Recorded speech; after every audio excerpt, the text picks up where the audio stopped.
I had just lost my job, and with it, my apartment.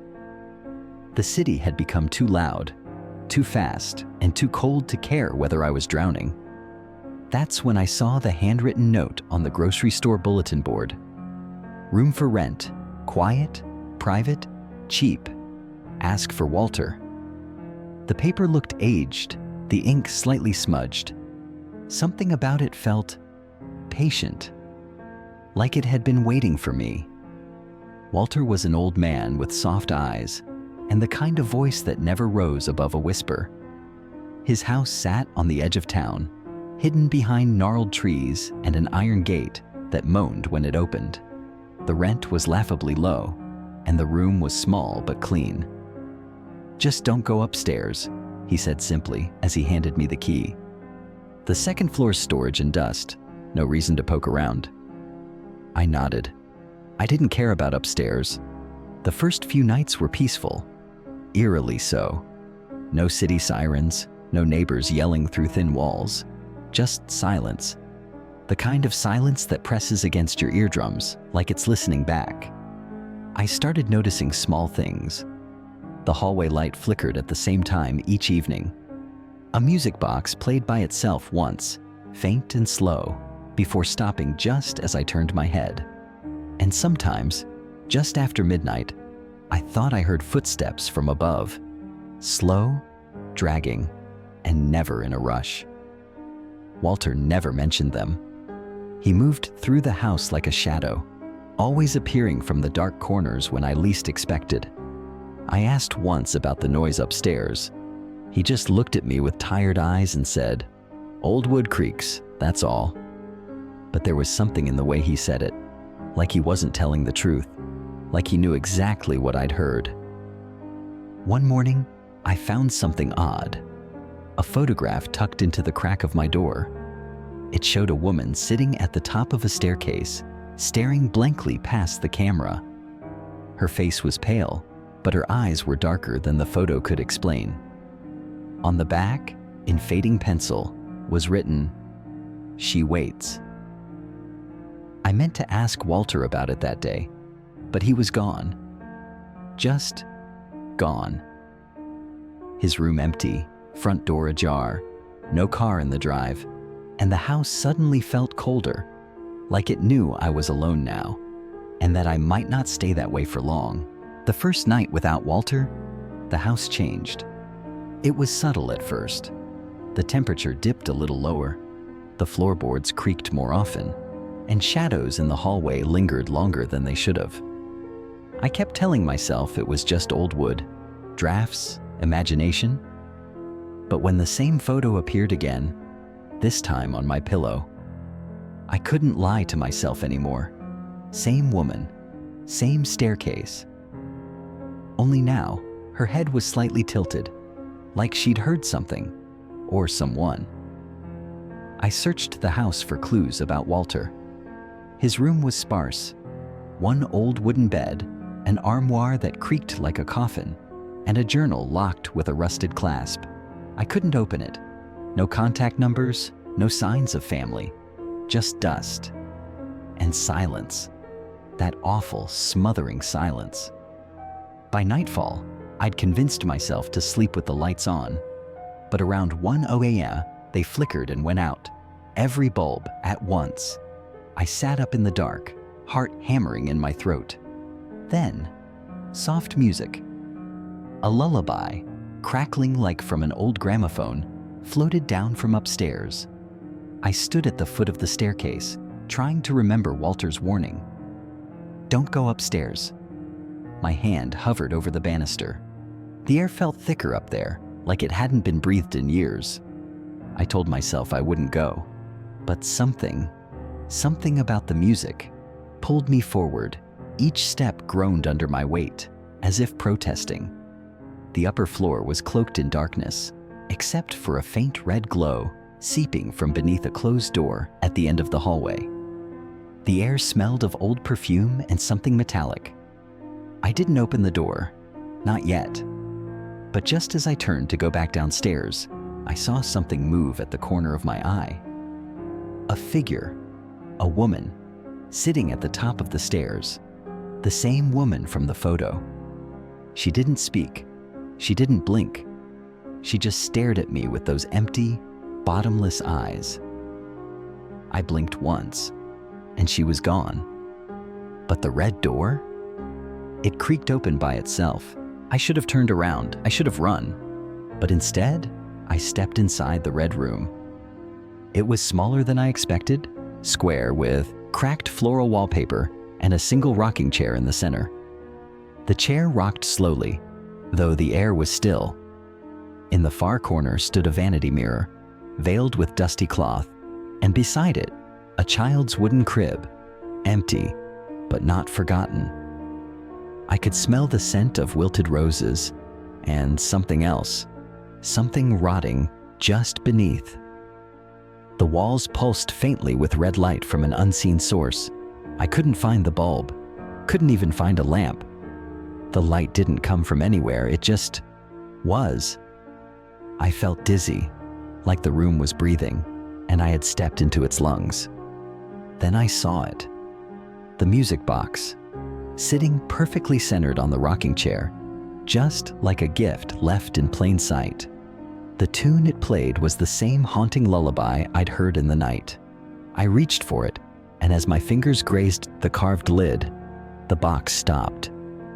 The silence was deafening. Behind me, the door slammed shut. I spun, heart pounding, and tried the knob. Locked. My breath fogged in the cold air. Then, from the vanity, came a sound. Not music, but sobbing. Quiet, broken sobs. I turned slowly. The cloth that had covered the mirror was now on the floor.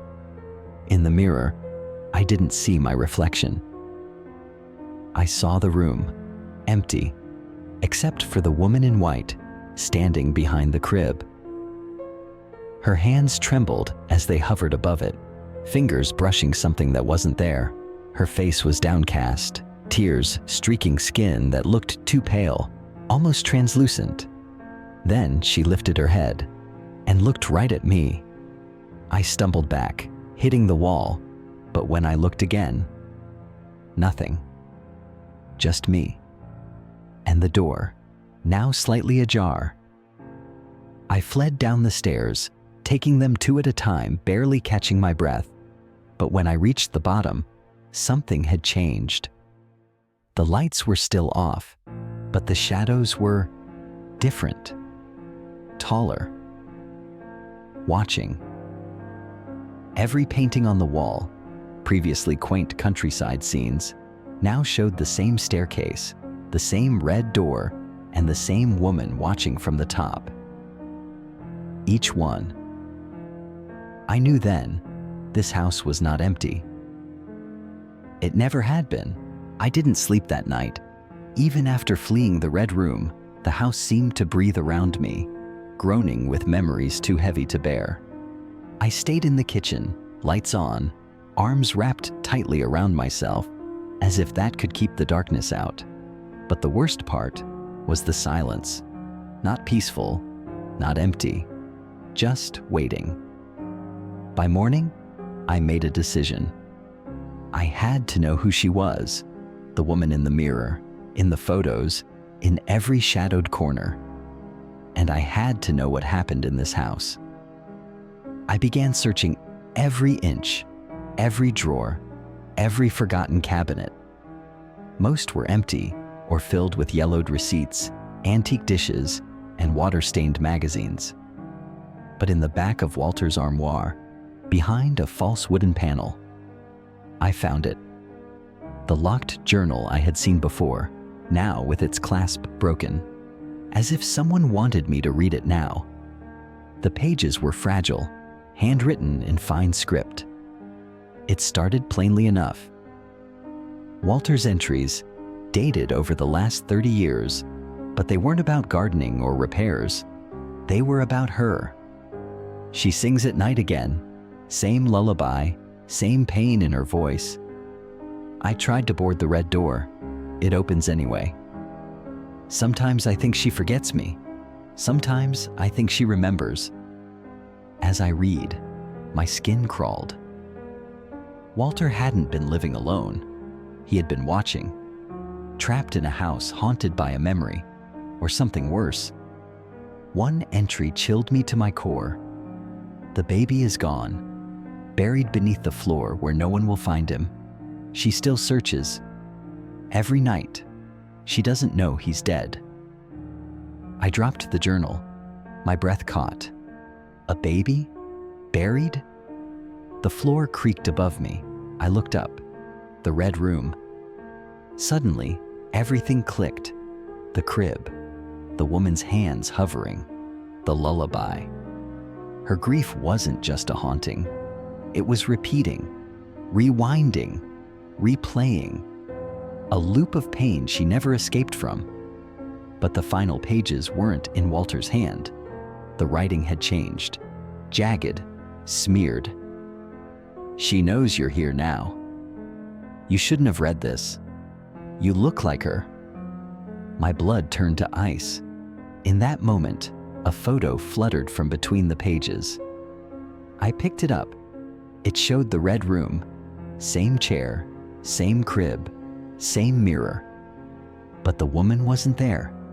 I was, standing exactly where I had the night before, wearing the same clothes.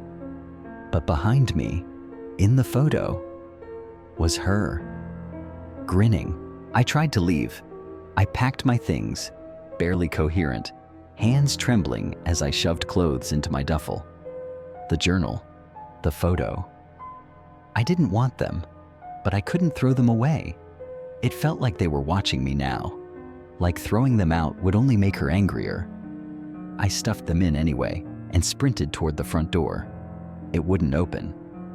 I twisted the knob, slammed my shoulder against it, even tried to break the glass. Nothing. The house had locked me in. I stared at the door, heart hammering, and realized something terrible. This place wasn't haunted. It was alive, and I had become part of its story. I backed away slowly, breathing hard. My phone had no signal, not even emergency calls. I couldn't scream for help. No one would hear me. That's when I remembered what Walter had written. Buried beneath the floor. I crept to the parlor. The hardwood creaked beneath my weight. The floorboards were old, some loose. I dropped to my knees and began tapping them, listening for that hollow, empty sound. It took nearly an hour, but finally, near the fireplace, I found it. A loose board. I pried it up. Beneath was a shallow crawl space, dry and dusty, and something wrapped in canvas. No. No. No. I unwrapped it with shaking hands. A tiny skeleton, curled like a question mark. A rusted locket clutched between brittle ribs. I couldn't move, couldn't breathe. The air was thick with earth and grief, and something else. Something watching. A breath moved behind me. I turned. The woman in white was kneeling beside me, pale, unblinking, her fingers trembling as they reached for the locket. But they passed right through it. Her eyes met mine, full of unbearable sorrow. She wasn't trying to hurt me. She wanted me to know. I whispered, "I found him." Her mouth opened, but no sound came. Only tears. She began to fade, like smoke caught in sunlight. I thought it was over. Then the floor collapsed. I fell through total darkness, landing hard on cold dirt. I lay there, gasping, surrounded by walls that weren't part of the house. These were stone, ancient. A root brushed my face. I looked around. There were carvings, symbols, circles. A name etched again and again, Eleanor. The earth beneath my hands was warm, breathing. The house hadn't trapped me. She had, and she wasn't finished. I lay there for what felt like hours, the dirt cold beneath my back, the air thick with dust and something older, grief maybe, or memory. My arms ached from the fall. but I couldn't move. I just stared up at the stone ceiling above, barely illuminated by the fading light that filtered in through a crack I couldn't reach. The walls around me were no longer part of the house. These were ancient, covered in crude symbols, scratch marks, and one word repeated over and over, in every corner, in every direction. Eleanor. Who was she really? Not just a ghost, not just a memory. She was the house. She was the pain stitched into its bones. When I finally stood, I found a stone archway I hadn't noticed before, hidden in shadow, waiting.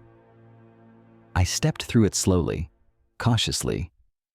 What I saw on the other side didn't make sense. It was a room, a child's room. Not rotten, not decayed, pristine, frozen in time.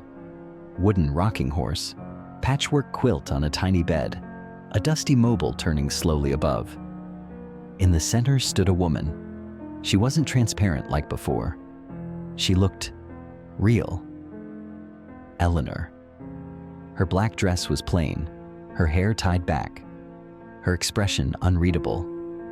She turned slowly to face me, and when she spoke, her voice was a whisper, but it echoed like thunder through the stone. "You saw him, didn't you?" she asked. I swallowed. "Your child?" She nodded, and I saw something in her eyes. Not malice, but unbearable sorrow. "He was mine. Walter took him from me." Her voice didn't rise, but the walls trembled. The mobile above the crib shuddered and stopped turning. "He said I was too emotional, too soft, that I imagined things, that I was dangerous to be around our son." She stepped closer. I wanted to move, but I couldn't. "He buried my baby under the floor and told them I had run away, that I was unstable, that I left him." My jaw clenched. "They believed him." "Yes," she said. "They always do." The room began to darken, the flickering glow of the unseen light turning to shadow. Eleanor stepped beside me now, her presence cold but not hostile. Her voice softened. "But you didn't look away. You listened. You felt it." "I don't understand," I whispered. "Why me?" "Because you're like me," she said. "They didn't listen to you either." The words hit deeper than I expected. She wasn't wrong. And then she placed her hand on my chest. And I saw it all. Not just her memories, my own. The loneliness, the silence. How my ex-wife said I was too sensitive. How my friends laughed behind my back. How even my therapist seemed tired of my voice. I'd buried my pain like Walter buried his son, just quieter. Eleanor's voice returned, low and solemn. "You don't have to scream anymore. I remember you now." The room shattered. I woke in the red bedroom, gasping. Everything was where it had been. The floor was whole, the photo gone, the journal gone, the house still and quiet. But something was different. In the mirror above the fireplace, my reflection smiled back. Only it wasn't my smile. The house didn't change after that night, not visibly. The wallpaper in the red bedroom still peeled in the corners. The hallway still creaked in the same places. But I changed. And the house knew it. Walter never came back. His truck was gone, his room undisturbed. I called the only number he left on the fridge. No answer.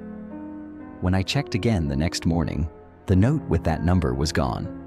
Vanished like he'd never existed. Like he was never meant to stay. For the next few days, I drifted from room to room, unsure of what I was waiting for. The only place that still pulled me in was the red bedroom. I started sleeping there. I don't know why. I just did. It felt final. One night, I noticed something odd. The mirror. It no longer reflected what it should. When I looked in, the room behind me was different. Not just reversed, wrong. The wallpaper was cleaner, the light was warmer, and there, just over my shoulder in the glass, stood a woman. Always the same, black dress, unmoving. Not close, just watching. I spun around, but no one was there. When I looked back at the mirror, she was gone. My face was still there, but something in it wasn't mine. I told myself it was stress, sleep deprivation, a trick of the eye. But then the photo reappeared. It was lying on the nightstand one morning, the same family photo I'd found on the floor that first day. But now, someone was missing. Walter. He was gone from the picture. Only the woman remained, holding the child. Both stared forward blankly, as if waiting. That's when I realized the house wasn't haunted in the usual sense. It wasn't cursed or angry or evil. It was lonely. And it didn't want revenge. It wanted someone to stay, someone who understood. I packed my things that night. Every instinct screamed for me to leave. But when I reached the front door, I saw it, carved faintly into the wood, just above the handle. Eleanor.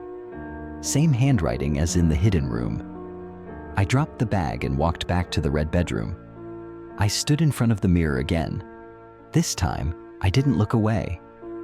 The woman was closer. She didn't move. She didn't speak. But I knew what she wanted. She wanted me to remember, and she wanted not to be alone. I felt it, like a tide inside me turning. Old grief, familiar ache, that quiet, awful feeling of not being believed, of being called too much, of losing people and being told it was your fault. And then something happened. The mirror went dark, but I was still looking into it, still standing there, still breathing. Only, the man on the other side wasn't me anymore. He looked like me, moved like me, but I could tell I was on the wrong side now. And he was the one who would walk out of this house.